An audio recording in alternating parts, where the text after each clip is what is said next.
Hi everyone, it's Mr. Petrie joining you for this week's assembly, and it's good to be back with you again after you were on holiday and then I was on holiday.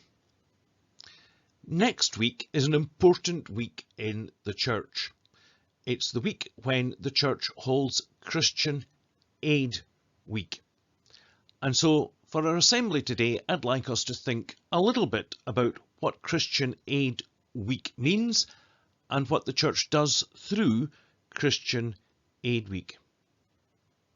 It's a special fundraising week which has taken place every year since 1957.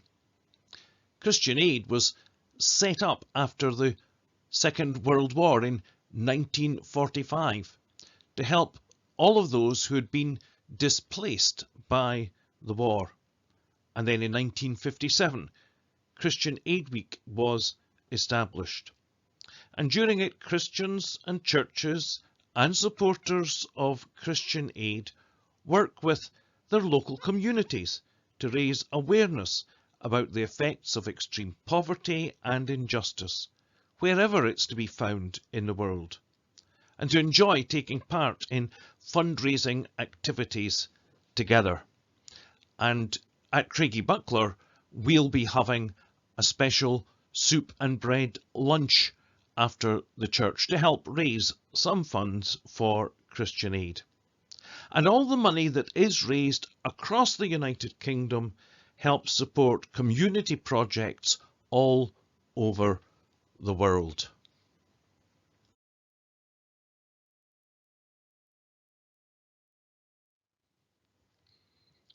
The people who began the work of Christian Aid all those years ago were Christians who tried to live out Jesus' teaching about the importance of loving our neighbours as we love ourselves. That was something Jesus said to his followers and to a lawyer who once asked him that question, "Who is my neighbour?" And Jesus explained what it meant to love others as you love yourselves in the parable of the Good Samaritan. This is a story that we've heard before. We heard it quite recently at an assembly. It's one of Jesus' best known stories. And this picture is a painting by the artist Vincent van Gogh. And it's a painting of the story of the Good Samaritan. And perhaps you'd like to take some time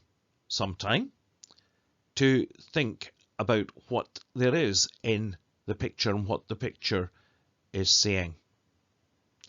But we're going to look at some other pictures now, very different kinds of pictures from the painting of Vincent van Gogh, but pictures that tell us the story of the Good Samaritan.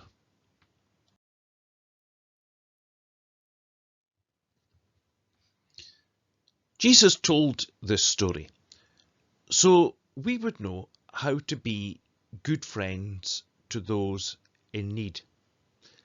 And the story is found in a book in the Bible, in the book of Luke. A man was walking along the road from Jerusalem to the town of Jericho when some bad men stole his coat and left him lying on the side of the road, badly hurt. The hurt man lay in the hot sun. At last he saw someone coming past. It was a very holy man who loved to pray.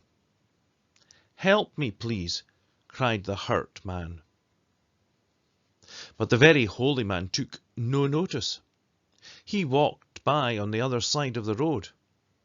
He didn't stop to help the hurt man. He was too busy praying to God. A very clever teacher from his own town came past. He walked on the far side of the road and pretended not to see the hurt man. He didn't stop to help him either. Now a stranger from the country of Samaria came along the road with his donkey. He saw the hurt man by the side of the road And the man from Samaria was very kind. "I will help you, my friend," said the kind man from Samaria. He gave the man a drink of water, helped him, and put him on his donkey's back. He found a place for the man to stay and paid for everything he needed. Jesus wants us to help other people. That's called being a good Samaritan.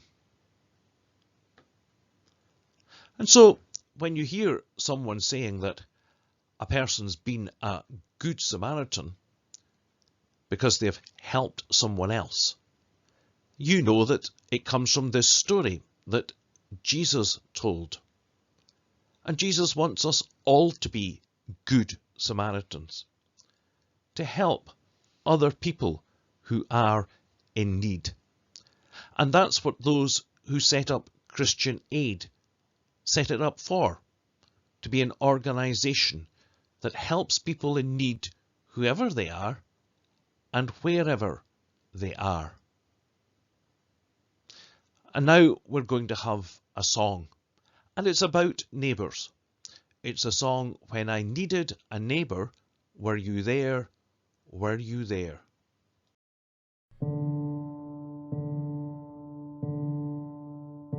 When I needed a neighbor, were you there? Were you there? When I needed a neighbor, were you there?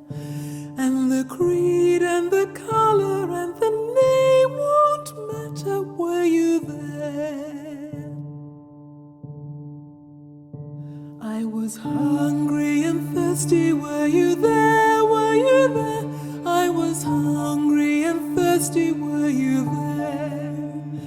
And the creed and the color and the name won't matter, were you there? I was cold, I was naked, were you there? Were you there? I was cold, I was naked, were you there? And the creed and the color and the name won't matter, were you there?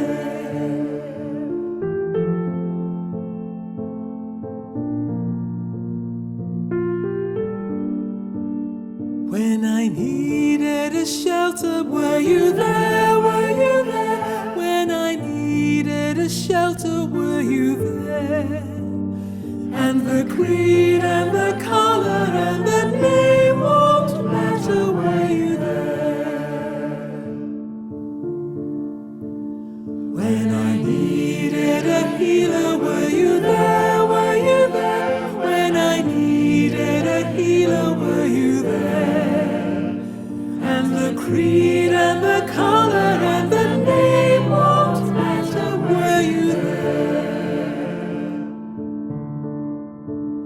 Wherever you travel, I'll be there. Wherever you travel, I'll be there.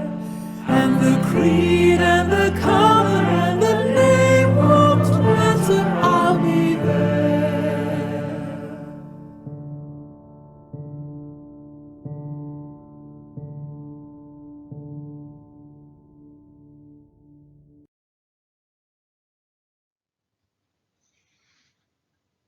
Christian Aid Week gives us the opportunity to think about the world in which we live, to celebrate all the good things about the world, and to think about some of the things that are unfair in the world. It's an opportunity for us to share ideas about how the world could become a fantastic place for everyone to live. I wonder what sorts of things you can think of that spoil our world and make life unfair for some people. This year, during Christian Aid Week, we're being invited to learn from families who live in Zimbabwe, that's in Africa, and to develop our understanding of how climate change affects their lives and their communities. We're also being asked to reflect on how hope unites people together, wherever they live in the world, as they hope for a better world for themselves, their families, and their neighbours. This picture is a photograph of Jarina Nyamukondiwa and her family, and they live in Zimbabwe. In rural Zimbabwe, in the countryside, many families rely on farming to earn a living and provide food to eat. However, droughts are now much more common in Zimbabwe than they used to be because of the changing climate. And when there's no rain, it's hard to grow enough crops. And without crops, it's hard for families to have enough food to eat or to sell to earn money. As a result, families and communities have to find new ways to make a living, to produce food, and adapt to the challenges of a changing climate. Do you know that often the people who do the least to cause climate change have to face its worst effects, from droughts to floods and more extreme and unpredictable weather patterns? Christian Aid believes that this is unfair, as I'm sure we all do, and that because of this, it's all the more important that people all over the world work together to face the challenges of a changing climate and help to find solutions so that everyone is able to live a safe and healthy life. I wonder, how can people work together to face and overcome the challenges of climate change? Well, in Zimbabwe, communities have discovered new ways of doing things that will help them to prepare and adapt to the changing climate. And here's just some of the things that they have been doing. They've been growing drought-tolerant crops, learning how to grow food in the dry seasons, building storerooms to preserve food so that they can bounce back from future droughts, learning new skills to give them alternative sources of income when agriculture fails. Jarina is an example of someone who has had to make big changes in her life in order to overcome the challenges of the changing climate in Zimbabwe. Like many farmers in Zimbabwe, she struggled to earn money during periods of drought as she had nothing to sell. Every day was a battle for survival. Jarina and her family could have given up hope, but Jarina held on to the belief that life would change and that things would be all right. So when the chance came, Jarina took the opportunity to learn new skills so that she was no longer dependent on farming to earn a living. This transformed her life and the life of her family. Working with Christian Aid's partners in Zimbabwe, Jarina had the opportunity to train as a welder, a very different way of earning a living. Now she works at a job she loves and which helps her and her husband, who's also a welder, provide for their family, so they can all live free from hunger, and their children can now stay in school and follow their dreams and their hopes for a better life. Jarina and her family have shown great courage, strength, and resilience. The courage to change things, to make a difference to their lives, and strength and resilience in the face of great difficulties. Communities can always learn from one another and work together to face the challenges of a changing climate. Do you know anyone who's had to change their job, or perhaps has trained hard to do something just as Jarina changed her way of life so that she could help herself, her family, and her community?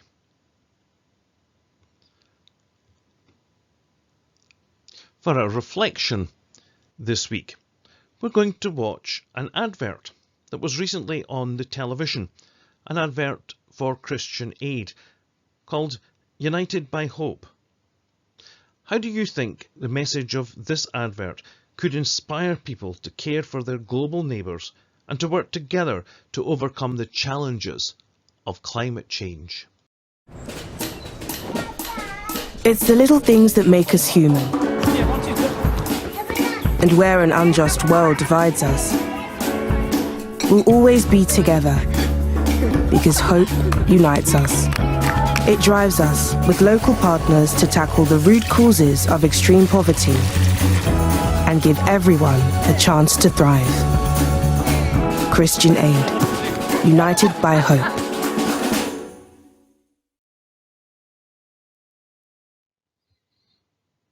Thanks for joining me today for Assembly as we've thought a bit about our global world, about hope and courage, and about how we can be good neighbours to those who are in need, as we've thought of the work that Christian Aid does around the world.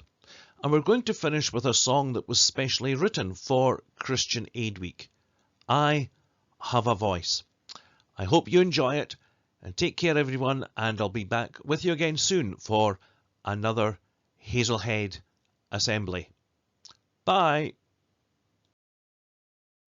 I have a voice, you have a voice, we have a voice, and when we sing together, a line is drawn, and hope reborn. This is the song of kingdom come. I have a voice, you have a voice, we have a voice. When we sing together, a line is drawn, and hope reborn. This is the song of kingdom come. We heard the cries of distant neighbors, the dispossessed, the refugee, and God's command to feed the hungry, and set them free, and set them free. We heard the word, the new commandment, and we reclaimed the prophet's call to love the world without condition. God's love for all, God's love for all. I have a voice, you have a voice, we have a voice. When we sing together, a line is drawn, and hope reborn. This is the song of kingdom come.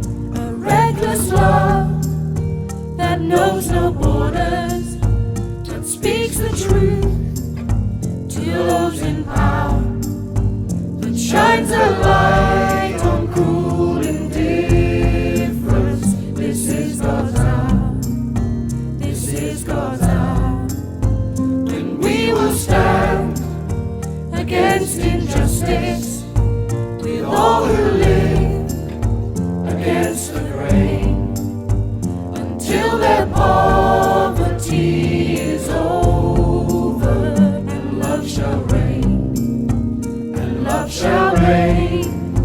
I have a voice, you have a voice, we have a voice. When we sing together, a line is drawn, and hope reborn. This is the song of kingdom come. We won't stand by while sisters suffer, nor turn blind eyes to ruthless wrong. Our song of praise will be compassion. This kingdom song, this kingdom song, a song of love and liberation, of healing hope and lasting peace, a taste of life in all its fullness. God's masterpiece, God's masterpiece. I have a voice, you have a voice, we have a voice. And when we sing together, a line is drawn, and hope reborn. This is the song of kingdom come. I have a voice, you have a voice, we have together.